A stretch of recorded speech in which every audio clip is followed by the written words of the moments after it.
Makadi hama zangu, mfaro wangu zvakare kuramba ndichidzoka kwamuri tichisimbisana, kuenkarejana, kusheyana uchenjeri panguva ino. Nhasi ndikuda kutaura pamusoro pechinhu chinonzi madoors atinopiwa naMwari muupenyu. Kana ndichitaura nyaya yemadoors ndiri kutaura vanhu vanomisikidzwa samadoo. Vanhu vane zvavanorepresenta in life. They are not just people.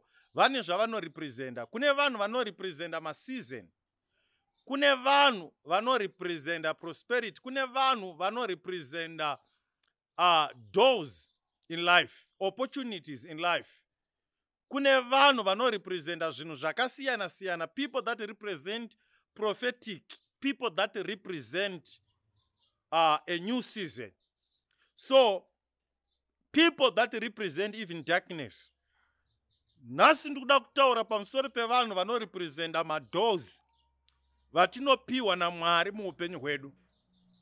Kuna vanhu vakamirira madoors ekuti ukasangana nawo vanhu ivavo haufani kuvasiya.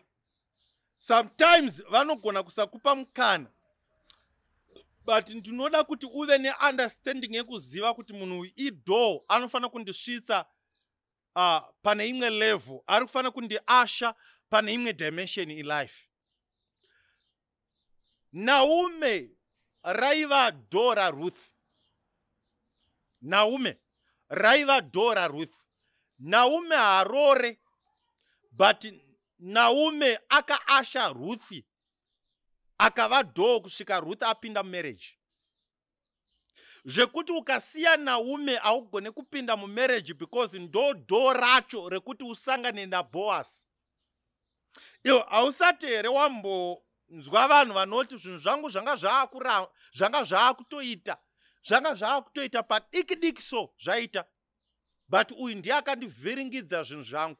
Zvoreva kuti munhu iyeye idoor rakavhara ukatadza kupinda panhu pawaifana kupinda. Saka kune vanhu vekuti kana vakangotaura zita rako unotsvagwa kunzi ari kupi munhu iyeye, because idoor ramira kuti upinde pane imwe level.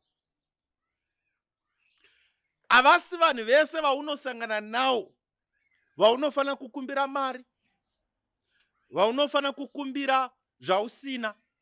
Ziva kuti iri idoor iri harindipe mari but rinondipinza pane mari. Understanda vanhu vanounzwa muupenyu hwako naMwari. Havasiriwo vakatakura marriage, havasiriwo vakatakura basa rako, havasiriwo vakatakura breakthrough. Iwe kune vanhu vekuti havakwanise kuenda kuUK but idoor rinokuendesa kuUK. Learn to maintain some relationship and understand my relationship, kuti munhu uyu muupenyu hwangu akauya saani, ndiani muupenyu hwangu. So tine vanhu vatakasangana navo vasina zvinhu zvatiri kutsvaga but madoor anotipinza patiri kuda kupinda. Understand vanhu vari muupenyu hwako. Some people, they are like doors to usher you to the level rauri kuda kusvika. Unogona uri munhu mukuru, unogona une zvikuru zvawakatakura, but unofana kuzvipositiona, unofana kumeka sure kuti muupenyu hwako wawana vanhu vandiri kutaura, vanhu vamadoo, kuti uende pauri kuda kuti uende. Wosaka uchiona kuti munhu wese akakudzwa ane nhoroondo yeakamusvitsa ipapo. Vanokutaurira kuti zvona vana Strive masiva aya kuti kune ndaiedza ndichitsvaga license rekuoperata but zvichiramba, but kune mumwe munhu akazongodai ndobva ndawana license. Vision yanga yakakura but aida a door kuti vision yake itange kufamba.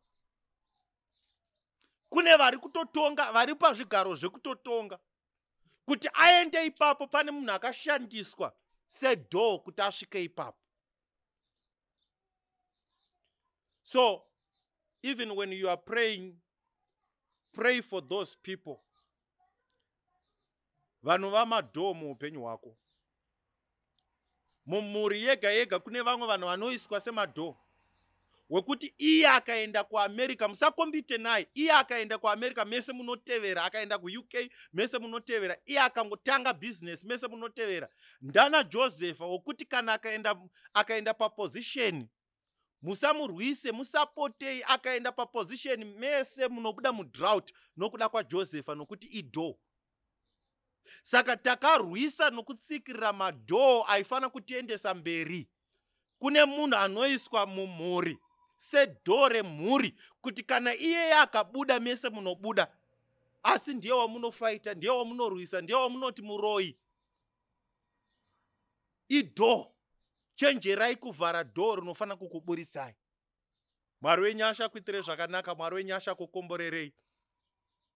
Vhurwa meso ukwanise kuona madhoo. May the Lord bless you. Shalom.